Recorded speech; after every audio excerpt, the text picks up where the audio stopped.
name is Jerome Grant, executive chef at Jackie Restaurant here located in Washington, D.C.'s Navy Yard.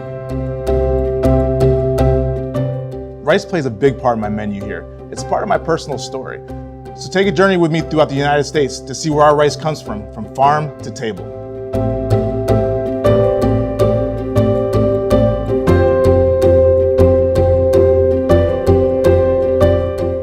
We're just steps away from the mighty Mississippi River in Alexander County, Illinois, where farmer Blake Gerard and his family have been growing rice for 4 generations. My grandfather moved to this area in the 40s and started farming in these river bottoms. We're in a little oxbow that goes kind of off into Missouri. We're in southern Illinois, but the river bends around us here, and so we're almost surrounded completely, at least on 3 sides, by the Mississippi River. I grow several different kinds of rice. It's all long grain rice, which is primarily what's grown all throughout the Mid-South. Here we've got such an abundant water supply, it was hard to raise other crops. So we started raising rice, and it works really well. We can utilize surface water to irrigate our rice, and that's very efficient. In early spring, farmers prepare their fields using GPS and laser-guided technology to ensure efficient use of the land, energy, and water. Water is vital to rice farming. Throughout the growing process, farmers keep their fields flooded with a few inches of water, which provides nutrients to the rice, helps control weeds, reduces the need to use herbicides, and promotes biodiversity. In Northern California, they have a Mediterranean climate that is perfect for growing temperate japonica rice. My name is Matthew Sliger. I'm a 3rd-generation California rice farmer. We grow medium grain rice out here, and the California rice industry is quite unique in that we not only produce medium grain rice, but specialty short grain varieties as well.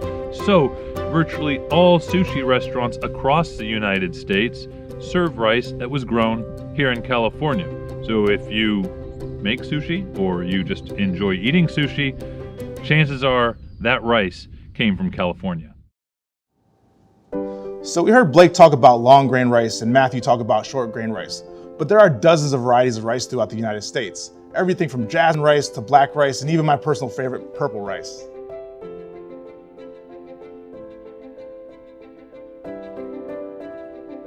During the summer, it's dry and hot, so the heat really gives the plants a boost as it's growing throughout the summer.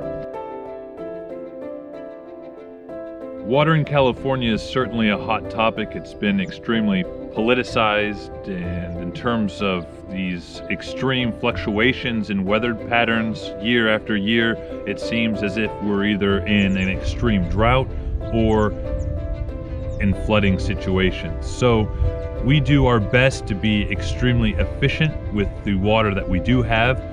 Water conservation is super important to me.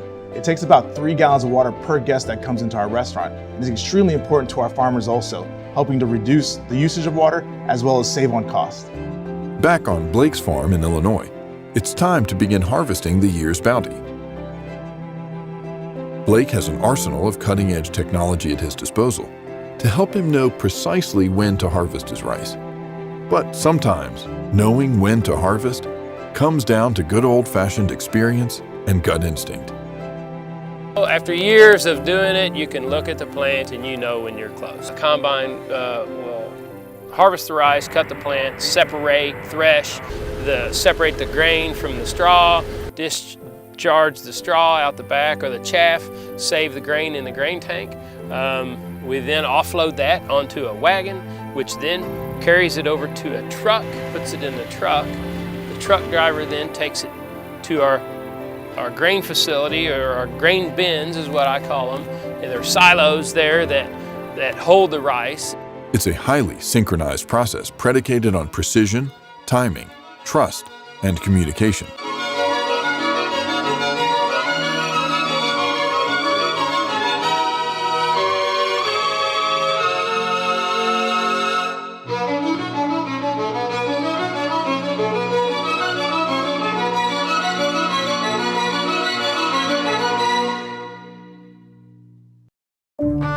We grow several million acres of rice here in the United States in 6 states: Arkansas, Louisiana, Mississippi, Missouri, Texas, and California.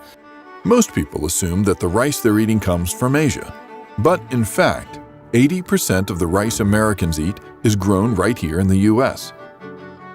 What sets us apart from the rest of the rice that's grown in the majority of the rest of the world is food safety. We've got the safest rice in the world. We can document from farm to table every step and process of the way, which is pretty cool. And farmers are thinking about your kitchens and tables the entire time. You are within a month or two of that rice being on somebody's table. So you've got to be completely aware of how you manage it and what's going on in the environment that could impact that rice crop, because it's going to impact somebody's meal. For a large place like mine, food safety is very important. And it's great to see that it starts off in the fields with our farmers.